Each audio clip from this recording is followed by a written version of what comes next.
Shalom, shalom. Jumpa lagi dengan channel Community of Miracle. Hari ini kita akan melanjutkan pelajaran kita tentang eskatologi. Ya, sekali lagi, sebelum kita melanjutkan pelajaran ini, saya selalu mengingatkan bahwa pelajaran eskatologi ini tidak terlepas dari uh, pandangan-pandangan atau teori-teori, sehingga kita tidak boleh menganggap bahwa kitalah yang paling benar dari semua teori. Karena semua teori ini memiliki dasar alkitabiah. Itu sebabnya saya ingin menyampaikan bahwa ada 4 teori yang perlu kita terus ketahui, bahwa yang pertama teori milenium. Teori ini tidak mempercaya adanya masa 1000 tahun damai, ya, atau masa milenium. Dan otomatis mereka juga tidak percaya adanya rapture atau pengangkatan gereja, dan juga tidak mengakui adanya masa tribulasi atau masa antikris, dan juga tidak mengakui adanya second coming atau kedatangan Tuhan yang kedua kali menginjakkan kakinya di bumi. Kemudian teori yang kedua adalah post millennium, ya, mempercayai bahwa Kristus datang nanti sesudah masa 1000 tahun. Jadi otomatis teori ini juga tidak percaya adanya rapture atau pengangkatan. Mereka juga tidak percaya adanya tribulasi. Mereka tidak percaya adanya kedatangan Tuhan yang kedua kali, ya. Karena mereka mempercayai bahwa di akhir masa 1000 tahun gereja akan disempurnakan, diangkat, dan juga orang mati akan bangkit kemudian dihakimi. Dan teori yang ketiga adalah teori pre-millennium historical. Nah, teori ini percaya bahwa kedatangan Yesus yang kedua kali terjadi sebelum masa milenium atau masa 1000 tahun. Ya, jadi gereja yang disempurnakan akan diangkat setelah sebelum masa 1000 tahun. Ya, sebelum masa 1000 tahun. Otomatis teori ini juga tidak menerima adanya rapture dan juga tidak mengakui adanya tribulasi, ya, tribulasi. Bahkan mereka percaya bahwa gereja akan mengalami penderitaan, ya, penderitaan di masa tribulasi itu, ya. Nah, di sini ada 3 pandangan tentang tribulasi, ada tribulation, ada mid tribulation, dan post tribulation, ya. Jadi ada yang meyakini bahwa pengangkatan terjadi sebelum masa tribulasi, ada yang di tengah-tengah masa tribulasi, dan juga sesudah masa tribulasi. Sedangkan pandangan yang terakhir adalah pre-millennium dispensasional. Nah, pre-millennium dispensasional inilah yang saat ini saya menyampaikan pelajaran ini sesuai dengan dispensasi-dispensasi, dan dispensasi ini sudah terjadi. Itu sebabnya di kesempatan ini mari kita lihat, ya, pertemuan yang lalu kita sudah mengajarkan bahwa Allah tidak diciptakan, tapi segala sesuatu diciptakan oleh Allah. Nah, hari ini kita akan melihat bahwa dunia ini, ya, itu terjadi penciptaan awal dan juga penciptaan renovasi, ya, penciptaan ulang. Nah, di dalam Kejadian pasal 1 ayat 1 dikatakan di sana,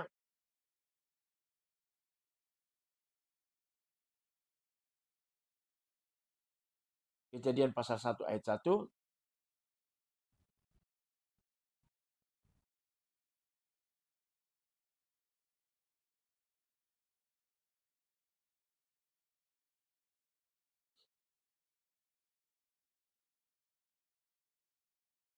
pada mulanya Allah menciptakan langit dan bumi. Jadi ini penciptaan awal, ya. Penciptaan pertama adalah penciptaan sempurna, ya.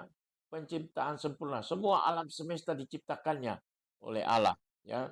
Jadi dalam Kejadian 1 sebagaimana yang saya sudah jelaskan bahwa Allah tidak memberikan uh, Musa untuk menulis ya kejadian penciptaan ini dan proses-proses penciptaan. Bahkan berapa lama dunia yang awal itu berada. Ya, jadi hanya dijelaskan bahwa pada mulanya Allah menciptakan langit dan bumi. Ya, langit dan bumi. Jadi kalau Bapak Ibu bisa melihat di sini, ini adalah bumi yang awal, ya, bumi pertama, bumi yang asli. Nah, kemudian di Kejadian pasal yang ke-1 ayat yang kedua, itulah ya, terjadi kekacauan yang luar biasa. Terjadi kekacauan ya karena iblis dicampakkan. Di ayat yang kedua dikatakan bumi belum berbentuk dan kosong, gelap gulita menutupi samudra raya dan roh Allah melayang-layang di atas permukaan air. Nah, Bapak Ibu Saudaraku yang kekasih di dalam Tuhan, dalam penciptaan awal Allah menciptakan segala sesuatu termasuk malaikat ya. Jadi ada 3 penghulu malaikat di surga, yaitu malaikat Mikael, malaikat Gabriel, dan Lucifer ya. Lucifer. Peran mereka masing-masing ya. Jadi Mikael ya itu adalah malaikat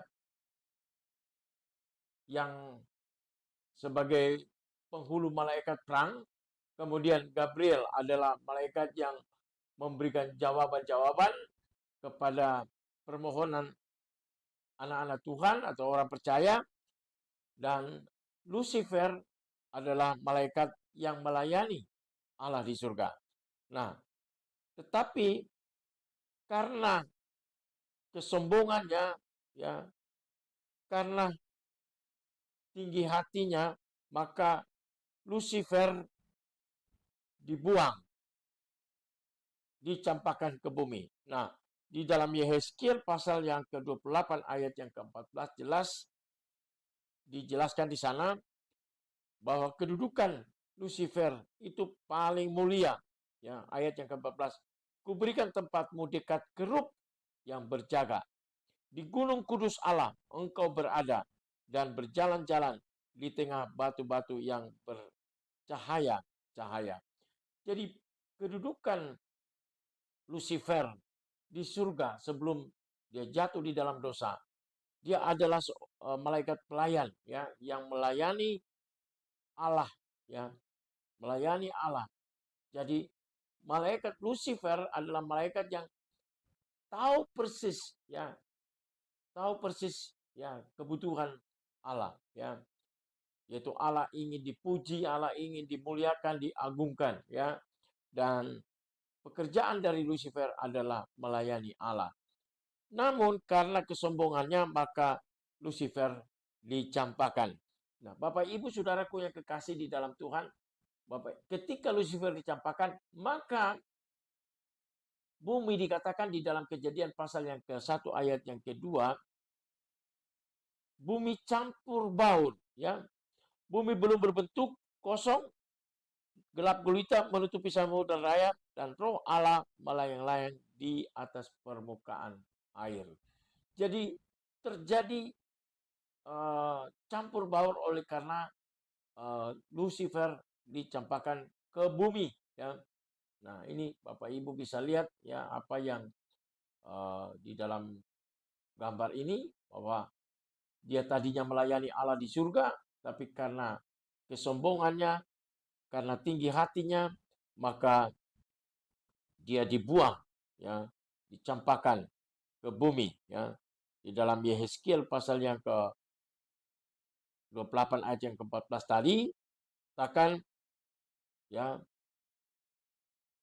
kuberikan tempat dekat kerub yang berjaga di gunung kudus Allah engkau berada dan berjalan-jalan di tengah batu-batu yang bercahaya-cahaya. Engkau tak bercelah di dalam tingkah lakumu sejak hari penciptaanmu sampai terdapat kecurangan kepadamu ya.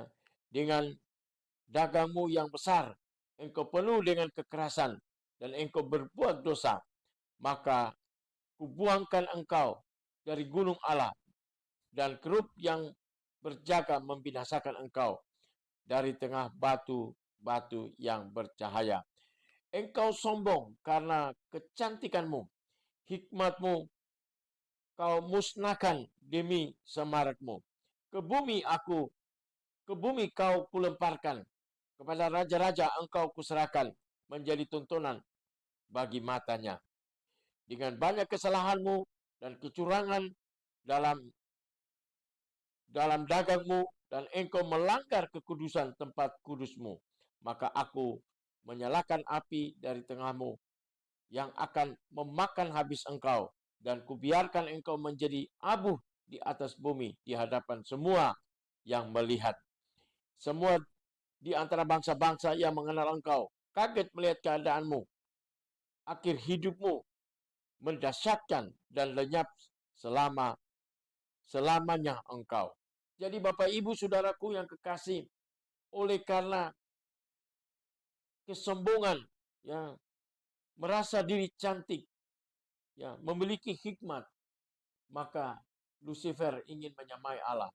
Namun Allah mencampakkan di bumi, dan terjadilah, ya, bumi dibolak-balikan, ya, kegelapan. Dan Yeremia pasal yang ke-4 ayat yang ke-23 berkata, aku melihat kepada bumi ternyata campur baur dan kosong, dan melihat kepada langit tidak ada terangnya. Aku melihat kepada gunung-gunung ternyata goncang, dan seluruh bukit pun goyah. Jadi bumi, ya, menjadi campur baur, kosong, ya. Nah, inilah, ya, jika saudara memperhatikan ketika Lucifer dicampakkan, maka dia memporak-poranda bumi ini menjadi campur baur, ya. Itu sebabnya Bapak Ibu saudara bisa melihat para ilmuwan, ya, arkeolog, mereka menemukan fosil-fosil, ya, yang jumlahnya berjuta-juta tahun, ya, umurnya berjuta-juta tahun. Oleh karena penciptaan yang pertama itu telah dihancurkan oleh Lucifer, ya. Jadi Bapak Ibu Saudaraku yang kekasih, kita bisa melihat bahwa dengan kesombongan dari Lucifer ini, maka dia dicampakkan ke bumi. Nah, Bapak Ibu, nanti kita akan dalam pertemuan berikut kita akan melihat proses penciptaan renovasi, ya, dan proses mulainya waktu. Jadi sebelumnya, ya, segala sesuatu kekal adanya, tetapi ketika iblis jatuh di dalam dosa atau Lucifer jatuh di dalam dosa, maka proses waktu mulai bagi iblis, ya, proses waktu mulai bagi iblis. Sedangkan untuk manusia, ya, proses waktu dimulai ketika manusia jatuh di dalam dosa. Nanti kita akan belajar dalam pertemuan berikut. Nah, Bapak Ibu Saudaraku yang kekasih, iblis, ya, ketika dicampakkan ke bumi, maka dia menjadi penguasa di udara, ya, menjadi penguasa di udara, ya.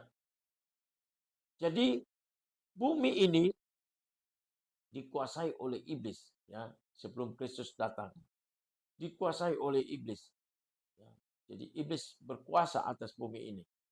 Di dalam Efesus pasal yang kedua ayat yang kedua dikatakan, kamu hidup di dalamnya karena kamu mengikuti jalan dunia ini, karena kamu mentaati penguasa kerajaan angkasa, yaitu roh yang sekarang sedang bekerja di antara orang-orang durhaka. Jadi Lucifer, ya, menjadi penguasa, ya, menjadi penguasa dunia ini, ya, dan pengikut-pengikutnya. Nah, saudara, ketika Lucifer dicampakkan ke bumi, maka ada sepertiga malaikat mengikuti Lucifer, ya, Lucifer. Jadi Bapak Ibu Saudaraku yang kekasih di dalam Tuhan Yesus, ketika iblis dicampakkan, maka dia menjadi penguasa di udara, ya, menjadi penguasa.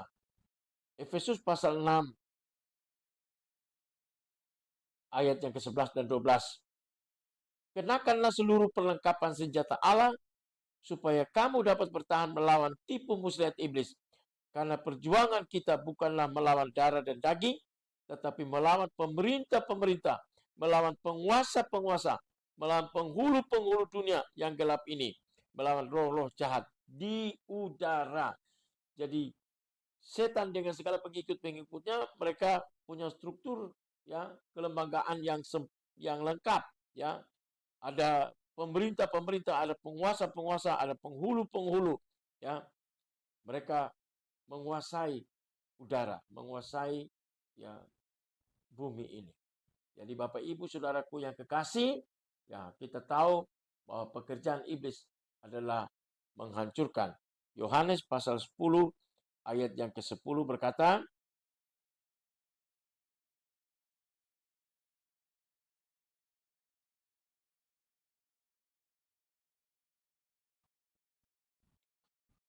pencuri datang hanya untuk mencuri dan membunuh dan membinasakan. Inilah pekerjaan dari iblis.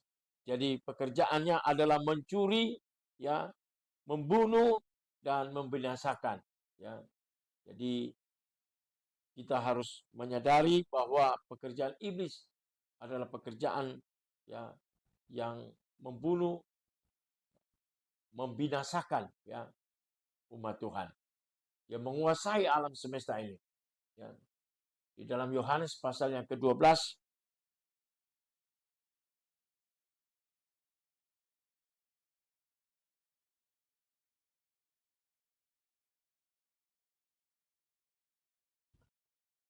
ya.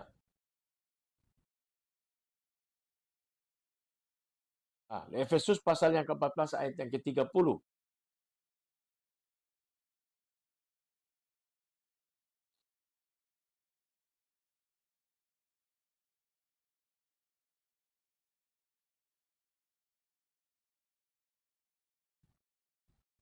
Dan juga Lukas pasal 10 ayat yang ke-18. Dikatakan di sana, lalu kata Yesus kepada mereka, aku melihat iblis jatuh seperti kilat dari langit. Nah, jadi karena mereka menjadi penguasa di udara, ya. Ketika orang percaya, rasul-rasul, mereka berdoa, ya, dan membuat iblis, ya, kalah, dijatuhkan, ya, dihancurkan, ya. Namun mereka masih tetap menguasai alam semesta ini. Itu sebabnya Bapak Ibu Saudaraku, mari kita berjaga-jaga ya, berikat pinggang kebenaran ya, agar supaya kita kuat berdiri menghadapi kuasa kegelapan, menghadapi setan ya. Dikatakan di sini, kenakanlah seluruh perlengkapan senjata Allah supaya kamu dapat bertahan melawan tipu muslihat iblis. Nah, Bapak Ibu Saudaraku yang kekasih, ya nanti kita akan melanjutkan proses ya penciptaan renovasi dan juga kejatuhan manusia. Kiranya pelajaran ini bermanfaat buat kita semua dan Tuhan Yesus memberkati. Puji Tuhan, saudara terus akan mengikuti ya pelajaran-pelajaran yang akan datang. Demikian, shalom, Tuhan Yesus memberkati.